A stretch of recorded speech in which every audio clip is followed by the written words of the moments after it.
안녕하세요. 스토리맵.com 소프트웨어 개발자 윤성재입니다. 이번에는 SI 업체에 대해서 안내드리겠습니다. SI 업체라고 하면은 우리나라에서 이제 컴퓨터 소프트웨어를 기업에서 이제 개발하고자 할 때, 예를 들어서 어떤 회사가 있는데 그 회사에서 자체적으로 어떤 소프트웨어 인력을 그때그때마다 고용해가지고 프로그램 하나 자체적으로 사용하는 프로그램을 개발한다 했을 때, 그때 이제 위류하는 회사가 보통 SI 회사들입니다.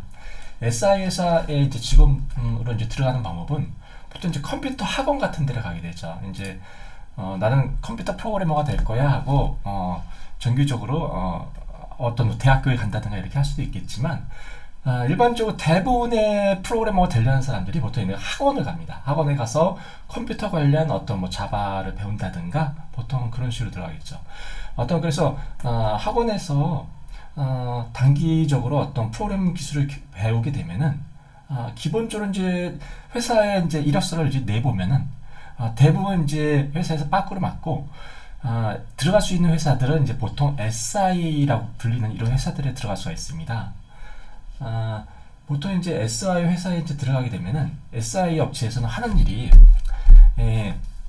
어떤 기업에서 이제 어떤 프로그램을 하나 만든다고 했을 때, 내가 이제 프로그램을 만들려고 보니까 어떤 이미 만들어진 패키지 소프트를 쓰기에는 약간 안 맞는 경우가 있습니다. 그런 경우에는 어떤 프로그램을 우리 회사에 맞게 딱 만들게 되는데, 보통 예를 들어서 무슨 어떤 그 국가 기관이라든가 뭐 정보통신부나 무슨 부 같은 경우는 한 보통 한 10억에서 싸게는 보통 한 3억까지도 이렇게 만듭니다. 근데 그 가격 안에는 프로그램을 갖다가 개발한 비용만 들어있는 게 아니라 계약할 때 같이 서버도 같이 만들어서 납품해주세요 이렇게 말하는 경우가 있습니다. 그럼 이제 거기 안에서 서버도 만들고 프로그램도 제작해서 이제 하게 되는데, 보통 이제 이렇게 학원에서 나온 사람들이 이제 처음에 이제 기술이 없잖아요. 그러니까 어느 정도 프로그램을 짤 줄 아는 사람하고 같이 이제 팀을 이뤄가지고 그 회사에 이제 찾아가서 업무 차트를 만들고, 그 업무 차트 만든 것을 차트를 보고서는 이제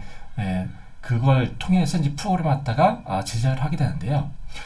이런 SI 업체는 유명한 게 있죠. 뭐 가지 말라고 한다든가 업무가 좋지 않다든가 이런 내용이 많습니다. 그런 이유가 뭐냐면은 우선은 뉴스 같은 걸만 보더라도 쉽게 알 수 있습니다. 예를 들어가지고 SI 업체는 보시면 이제 부도 이렇게 나오죠. 이유가 뭐냐면은 대기업에 이제 SI 프로젝트 하게 되는 게, 이제 대기업에서 일하다가 회사를 나옵니다. 그러면은 이제 회사에 이제 연출 같은 걸 통해서 어떤 프로그램 같은 거 하나 납품할 끼어가서 어떤 사람이 이 사람을 이제 모집합니다. 그러면 그게 SI 업체가 되는 거예요. 그래서 그 사람들이 이제 학원에서 나온 사람들, 이렇게 좀 기술이 없는 사람들을 이제 모아다가 인력을 넣고서는 이제 프로그램을 짜죠. 그 프로그램은 물론 그 회사에서만 쓰는 거기 때문에 그 어떤 패키지 쪽으로 팔아먹을 수 있다든가 어떤 특수한 기술이 들어간다는 게 아니에요. 그러니까 단순한 회사 업무에서 덧셈 뺄셈하고 뭐 이런 정도의 간단한 프로그램입니다. 그런 화면에서 버튼만 몇 개 있는 이런 정도의 프로그램을 짜서 납품하는 거기 때문에 고급 기술을 배울 수가 없어요. 그러니까 서버에서 데이터 넣고 불러와서 다시 저장하고 이런 뭐 단순 작업들입니다. 심지어는 엄청나게 큰 데이터베이스 파일, 엑셀 파일 같은 거 하나 받고 하루 종일 그 엑셀 파일에 안에 있는 내용만 수적으로 손으로 타이핑해서 글자 바꾸고 타자 바꾸기 하는 것을 한 달 내내 하는 경우가 많습니다. 그리고 이런 어떤 데이터 같은 걸 만드는 것 자체도 이렇게 수작업을 한다든가 그런 아주 단순 노동이에요. 이 프로그램 쪽으로 아주 깊은 기술을 배우기 힘듭니다. 그러다 보니까 이 사람들이 만든 프로그램들이 그 업무에 보통 사용은 되지만 그 회사에서는요. 근데 다른 회사에서 할 때는 그 회사마다 또 다르게 그때그때마다 만들어야 됩니다. 그러다 보니까 이제 이 회사에서는 이제 독창적인 기술이 아니잖아요. 그러니까 뭐 일을 갖다가 계속적으로 따낼 수 있으면 좋은데, 따내다가 중간에 일이 한번 끊기면은 그 뽑아놓은 사람들한테 인건비를 못 주시게 되고, 그럼 이제 부도가 되는 거죠.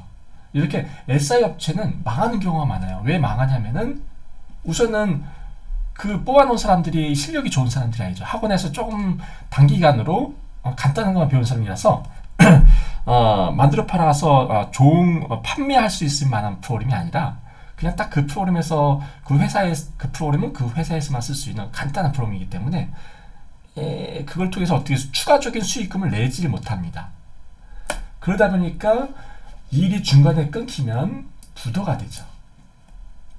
부도가 되면 또 뭐가 되냐? 보면은 이쪽 뉴스 보시면은 고용노동부에서 노동법 위반해가지고 여러 가지 나왔죠. 이 가장 문제된 것이 뭐냐면은 SI 업체에 보통 일하는 친구들 보면은 회사가 중간에 망해요. 보면은 제 친구들 중에서도 SI 업체 일하던 친구가 있었는데 이러다 보면은 회사가 망합니다. 망해가지고 인건비를 몇 달씩 못 받아요. 몇 달씩 못 받아서 그래서 임금도 많이 떼먹히게 되고요. 그 외에도 시간도 불규칙적이고 일하는 시간도 불규칙적이고 그 외에도 뭐 임금도 많이 꼭 받아야 될 뭐 주말 금액이라든가 이런 것도 다 빠진다든가 여러 가지 문제가 많이 발생합니다. 이래가지고 이쪽 SI 업체에서 장기가 일하시는 경우는 거의 없고 일하다가 보통 회사를 나오죠. 그래서 프리랜서를 한다든가 이렇게 하는데 거기서 기술을 뭐 잘 배워가지고 나와가지고 잘 되시는 분들이 있는데 대부분은 SI 업체에서 조금 일하다가 나와서 다른 직업을 찾습니다. 선불금을 받으면 좀 그렇겠는데 뭐 선불로 주지는 않을 거고 웬만하면 피해 가시는 게 좋습니다.